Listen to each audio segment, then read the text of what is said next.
We are clearly in a renaissance when it comes to movie musicals. After the critical success of Les Mis, we got Muppets Most Wanted, and later this year we can expect a Disney-fied Into the Woods and the remake of Annie. Okay, so not so much a renaissance as it is maybe a blue period? So the filmmaker to get us back on track, a man associated with the genre, brings us Jersey Boys, and that's director Clint Eastwood. Okay, so not so much the genre as it is the Western genre, but when you think of musicals, I mean, doesn't the name Eastwood come to mind? But suddenly my words reach someone else's ear. Oh my god, it's not even the blue period, it's like the dark ages. This doesn't make any sense. I mean, Clint Eastwood's a pretty good director. He's even adapting a Tony Award-winning play. I feel like there's something else behind the scenes, something evil, something influencing it, something like... Ah! Hey wait, I just realized that's probably how they got that Frankie Valli guy to sing so high. Show me that picture again. Ah! Who loves you, pretty baby?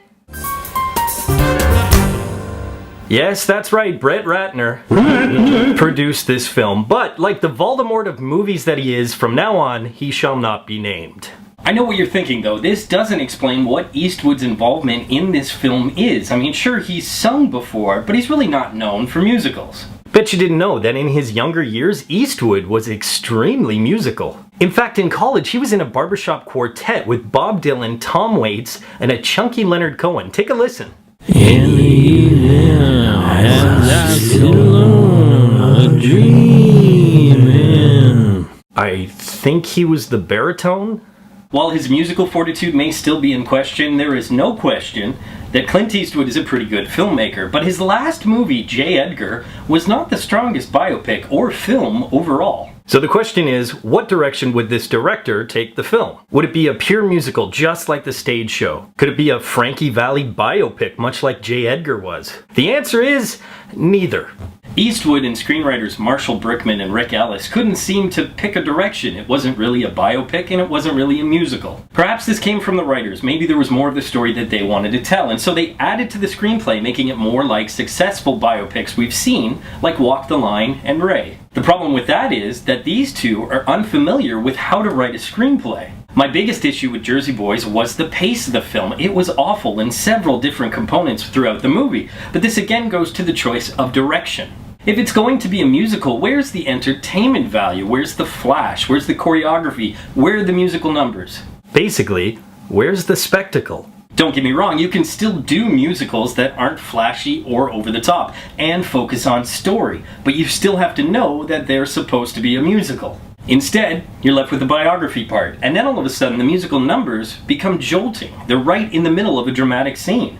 To illustrate my point, think of a movie like Ray. Sure, his music is featured, but you don't listen to the entire song like you're sitting down listening to a soundtrack. Because the film didn't feel like a musical, even after being based off a musical, well, the songs in their entirety seemed long and really slowed the movie down. That's one choice the writers made. One of Eastwood's boldest choices was to cast most of the main characters from the successful Broadway run, and there are aspects of that don't work as well. There is a huge difference between film acting and stage acting, and while none of the performances really stuck out as awful, there were several moments that seemed to be too much. To once again illustrate my point, film acting is a little like this.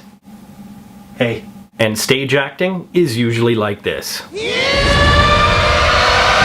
Now, I say that the performances didn't necessarily always work, but there were several aspects of the original version that when transferred onto film did work. Having several characters narrate directly to the audience and breaking the fourth wall was a very engaging way to get you into the story. The 4 seasons, or at least the 3 that got to tell their chunk of the story, are not without their charm either, but it is the centerpiece, the lead man, who really drives the story. John Lloyd Young, who won a Tony for his portrayal as Frankie Valli in the Broadway version, it's really hard to see anyone else in that role, and when on film, he was still doing an amazing job. That might have a lot to do with the fact that there aren't a lot of dudes out there with a voice like that.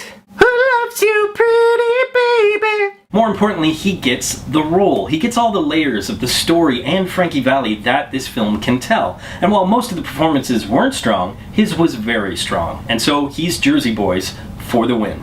However, there were even aspects of the Frankie Valli portrayal that I found suspicious. Not knowing the story coming into the film, it seemed that Jersey Boys was really portraying Frankie Valli as infallible, as if he could do no wrong. And strangely enough, guess who produced the film? Oh god, not Satan himself. No, Frankie Valli produced it, which makes the film oddly self-serving. The film suffered in a lot of areas. Even production seemed cheap at times. The wigs and makeup seemed rushed.